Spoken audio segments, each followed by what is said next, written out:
ವಾರ್ತೆಗಳ ವಿವರ. ಬಿಜೆಪಿಯ ಹಿರಿಯ ಧಾರುಣಿ ಮಾಜಿ ಮುಖ್ಯಮಂತ್ರಿ ಬಿಎಸ್ ಯಡಿಯೂರಪ್ಪ ಅವರ ಜೀವನ 50 ವರ್ಷದ ರಾಜಕೀಯ ಜೀವನ ಒಂದು ಪಾಠ. ಈ ಸಂದೇಶವನ್ನ ಯುವ ಜನಾಂಗಕ್ಕೆ ತಲುಪಿಸಬೇಕೆಂದು ಮೇ 9ರಂದು ಚಿತ್ರದುರ್ಗದಲ್ಲಿ ಬಿಎಸ್ವೈ ಅಭಿಮಾನೋತ್ಸವವನ್ನು ಹಮ್ಮಿಕೊಳ್ಳಲಾಗಿದೆ ಎಂದು ಮಾಜಿ ಸಚಿವ ಶಾಸಕ ಆರ್ ಜ್ಞಾನೇಂದ್ರ ತಿಳಿಸಿದರು. ಇಂದು ಸುದ್ದಿಗೋಷ್ಠಿಯಲ್ಲಿ ಮಾತನಾಡಿದ ಅವರು, ಬಿಎಸ್ ಯಡಿಯೂರಪ್ಪ ಅವರು ಹೋರಾಟ ಸಿದ್ಧಾಂತಗಳ ಮೂಲಕ ಪಕ್ಷ ಕಟ್ಟಿದವರು. ಒಂದು ಕಾಲದಲ್ಲಿ ಕೇವಲ ಲಿಂಗಾಯತ, ಒಕ್ಕಲಿಗ, ಬ್ರಾಹ್ಮಣ ಪಕ್ಷ ಎಂದು ಜಾತಿ ಹಣೆಪಟ್ಟಿ ಇದ್ದ ಪಕ್ಷಕ್ಕೆ ಎಲ್ಲರನ್ನ ಒಗ್ಗೂಡಿಸಿ ಜಾತ್ಯತೀತ ಪಕ್ಷ ಎಂದು ಹೊಸ ಟ್ವಿಸ್ಟ್ ಕೊಟ್ಟವರು ಬಿಎಸ್ವೈ. ಇನ್ನು ರೈತರ ಸಾಲ ಮನ್ನಾ, ರೈತರ ಪರ ಬಜೆಟ್ ಮಂಡನೆ, ಮಹಿಳೆಯರಿಗೆ ಭಾಗ್ಯಲಕ್ಷ್ಮಿ, ಹೈಸ್ಕೂಲ್ ವಿದ್ಯಾರ್ಥಿನಿಯರಿಗೆ ಸೈಕಲ್ ವಿತರಣೆ ಮೊದಲಾದ ಮಾನವೀಯ ಮೌಲ್ಯ, ತಾಯಿ ಹೃದಯದ ಯೋಜನೆ ಕೊಟ್ಟ ಕೀರ್ತಿ ಬಿಎಸ್ವೈ ಅವರದು ಎಂದು ಬಣ್ಣಿಸಿದರು. ಇನ್ನು ಮೇ 9ರಂದು ಬೆಳಗ್ಗೆ 11 ಗಂಟೆಗೆ ಆರಂಭವಾಗುವ ಬಿಎಸ್ವೈ ಅಭಿಮಾನೋತ್ಸವದ ಅಧ್ಯಕ್ಷತೆಯನ್ನ ಮಾಜಿ ಉಪಮುಖ್ಯಮಂತ್ರಿ ಚಿತ್ರದುರ್ಗದ ಸಂಸದ ಗೋವಿಂದ ಕಾರಜೋಳ ವಹಿಸಲಿದ್ದಾರೆ. ಇನ್ನು ಮುಖ್ಯ ಅತಿಥಿಗಳಾಗಿ ಕೇಂದ್ರ ಸಚಿವರಾದ ಪ್ರಹ್ಲಾದ್ ಜೋಶಿ, ಎಚ್.ಡಿ. ಕುಮಾರಸ್ವಾಮಿ, ವಿ ಸೋಮಣ್ಣ, ಶೋಭಾ ಕರಂದ್ಲಾಜೆ, ಸಂಸದ ಬಿವೈ ರಾಘವೇಂದ್ರ ಸೇರಿದಂತೆ ಬಿಜೆಪಿ ರಾಜ್ಯಾಧ್ಯಕ್ಷ ಬಿವೈ ವಿಜಯೇಂದ್ರ ಆಗಮಿಸುತ್ತಾರೆ. ಇನ್ನು ಕಾರ್ಯಕ್ರಮದ ದಿವ್ಯ ಸಾನ್ನಿಧ್ಯವನ್ನ ಶ್ರೀ ಅಂಬಾಪುರಿ ಜಗದ್ಗುರು ಪ್ರಸನ್ನ ರೇಣುಕಾ ವೀರ ಸೋಮೇಶ್ವರ ರಾಜದೇಶಿಕೇಂದ್ರ ಶಿವಾಚಾರ್ಯ ಮಹಾಸ್ವಾಮಿಗಳು, ತರಳಬಾಳು ಶ್ರೀ ಶಿವಮೂರ್ತಿ ಶಿವಾಚಾರ್ಯ ಸ್ವಾಮಿಗಳು ಸೇರಿದಂತೆ 1000ಕ್ಕೂ ಹೆಚ್ಚು ವಿವಿಧ ಮಠಾಧೀಶರುಗಳು ವಹಿಸುವರು ಅಂತ ತಿಳಿಸಿದ್ರು. ಇನ್ನು ಕೇಂದ್ರ ಗೃಹ ಸಚಿವ ಅಮಿತ್ ಶಾ ಮಧ್ಯಾಹ್ನ 3:30ಕ್ಕೆ ಸಮಾವೇಶಕ್ಕೆ ಆಗಮಿಸಲಿದ್ದು ಅಭಿನಂದನಾ ಭಾಷಣ ಮಾಡಲಿದ್ದಾರೆ ಅಂತ ತಿಳಿಸಿದ್ರು. ಇನ್ನು ಶಿವಮೊಗ್ಗ ಜಿಲ್ಲೆಯಿಂದ ಸುಮಾರು 60,000 ಕಾರ್ಯಕರ್ತರು ಸೇರಿದಂತೆ ರಾಜ್ಯದ ಮೂಲೆ ಮೂಲೆಗಳಿಂದ ಸುಮಾರು 10 ಲಕ್ಷ ಕಾರ್ಯಕರ್ತರು ಸ್ವಯಂ ಪ್ರೇರಿತರಾಗಿ ಸಮಾವೇಶಕ್ಕೆ ಆಗಮಿಸುತ್ತಾರೆ. ಇದು ಪಕ್ಷಾತೀತವಾಗಿ ಜಾತ್ಯತೀತವಾಗಿ ಇದೆ ಅಂತ ತಿಳಿಸಿದ್ರು. ಶಾರ್ಟ್ ಕಟ್ ಅನ್ನು ಹುಡುಕ್ತಾ ಇದ್ದಾರೆ. ಸಿದ್ಧಾಂತ, ಹೋರಾಟ ಇದು ಬಹಳ ವಿಸ್ತಾರವಾಗಿರ್ತಕ್ಕಂಥ ದಿನಗಳನ್ನು ಬೇಡುತ್ತೆ. ಆದರೆ ತಕ್ಷಣ ನಾನು ಬರಬೇಕು, ತಕ್ಷಣ ಗದ್ದುಗೆಗೆ ಇರಬೇಕು, ಅಧಿಕಾರ ಅನುಭವಿಸಬೇಕು ಅನ್ನುವಂಥವರೇ ಭಾಳ ಜನ ಇತ್ತೀಚೆಗೆ ಬರ್ತಾ ಇದ್ದಾರೆ. ಇಂಥ ಸಂದರ್ಭದಲ್ಲಿ ಸಿದ್ಧಾಂತದ ಜಾಗದಲ್ಲಿ ಜಾತಿಗಳು ಬಂದು ಕೂತಿದ್ದಾವೆ, ಸಿದ್ಧಾಂತದ ಜಾಗದಲ್ಲಿ ಹಣ ಬಂದು ಕೂತಿದೆ. ಇದರ ಆಧಾರದ ಮೇಲೆ ಇವತ್ತು ಚುನಾವಣೆ ಗೆಲ್ಲುವಂಥದ್ದು, ರಾಜಕಾರಣ ಮಾಡುವಂಥದ್ದು ಸಹಜ. ಆದರೆ ಯಡಿಯೂರಪ್ಪನವರು ಆಯ್ಕೆ ಮಾಡ್ಕೊಂಡಿರ್ತಕ್ಕಂಥ ಮಾರ್ಗ ಸುದೀರ್ಘ, ಇಡೀ ಜೀವನವನ್ನೇ ಬೇಡಿದೆ. ಅದು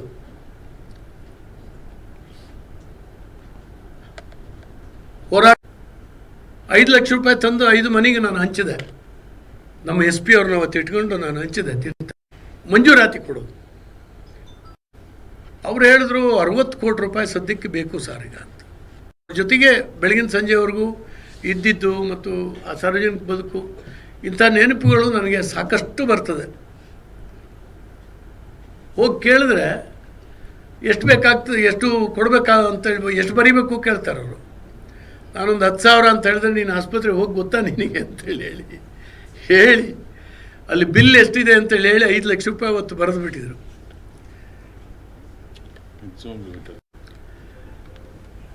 ಇಲ್ಲೇ ನಿಮ್ಮ ಪೊಲೀಸ್ ಇದರಲ್ಲಿ ಕ್ವಾರ್ಟರ್ಸನ್ನು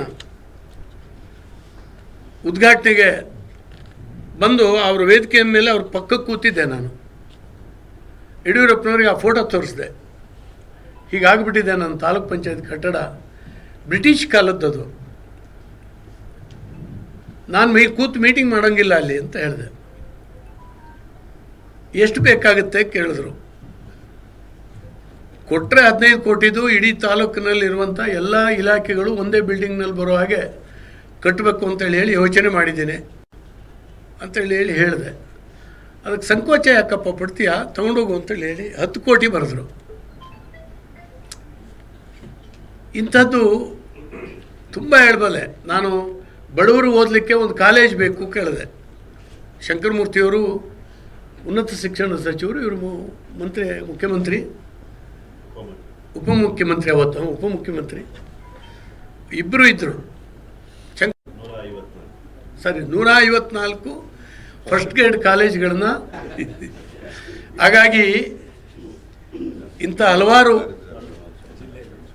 ನೆನಪುಗಳಾಗ್ತದೆ. ನಮ್ಮ ಜಿಲ್ಲೆಯಲ್ಲಂತೂ ವಿಶೇಷವಾದಂಥ ಅಭಿವೃದ್ಧಿಯ ಒಂದು ಶಕೆಯನ್ನು ನಾವು ಕಂಡಿದ್ದೇವೆ. ಹಾಗಾಗಿ 9ನೇ ತಾರೀಕು ಶಿವಮೊಗ್ಗ ಜಿಲ್ಲೆಯಿಂದ ಬಹಳ ದೊಡ್ಡ ಸಂಖ್ಯೆಯಲ್ಲಿ ನಾವು ಹೋಗಬೇಕು, ವಾಲಂಟಿಯರ್ ಆಗಿ ನಾವು ಹೋಗಬೇಕು. ನಾನು ಹೇಳಿದಾಗೇ ಇನ್ನೂ ನೂರಾರು ಜನ ಇಂಥದ್ದು ಉದಾಹರಣೆಗಳನ್ನು ಕೊಡಬಲ್ಲರು. ಅವರೆಲ್ಲರೂ ಕೂಡ ಕಾಣುವಂಥ ಅಭಿವೃದ್ಧಿ, ಯಡಿಯೂರಪ್ಪನವರ ಈ ಧೈರ್ಯದ ನಡವಳಿಕೆ ಇವೆಲ್ಲವನ್ನು ಕೂಡ ನಾವು ಅನುಭವಿಸಿದ್ದೇವೆ. ಆದ್ದರಿಂದ ಶಿವಮೊಗ್ಗ ಜಿಲ್ಲೆಯಿಂದ ಭಾಳ ದೊಡ್ಡ ಸಂಖ್ಯೆಯಲ್ಲಿ, ಈಗಾಗಲೇ ಮೊನ್ನೆ ನಮ್ಮ MP ಅವರು ಹೇಳಿದ್ರು 60,000 ಜನ ಜಿಲ್ಲೆಯಿಂದ ಭಾಗವಹಿಸ್ತಾ ಇದ್ದೀವಿ ಅಂತ. ಎಲ್ಲ ಸ್ವಾಮೀಜಿಯವರಿಗೆ, ಮಠಾಧೀಶರಿಗೆ ಈಗಾಗಲೇ ನಮ್ಮ ರಾಜ್ಯದ ಅಧ್ಯಕ್ಷರ ಪರವಾಗಿ ನಾವು ಹೋಗಿ ಇನ್ವಿಟೇಷನನ್ನು ಕೊಟ್ಟಿದ್ದೇವೆ. ಅವರು ಕೂಡ ಹೊರಡ್ತಾ ಇದ್ದಾರೆ. ಎಲ್ಲ ಸಮುದಾಯದ ಮಠಾಧೀಶರು ಎಲ್ಲರೂ ಕೂಡ ಭಾಗವಹಿಸುವಂಥ ಒಂದು ದೊಡ್ಡ ಸಮಾವೇಶ ಅದು.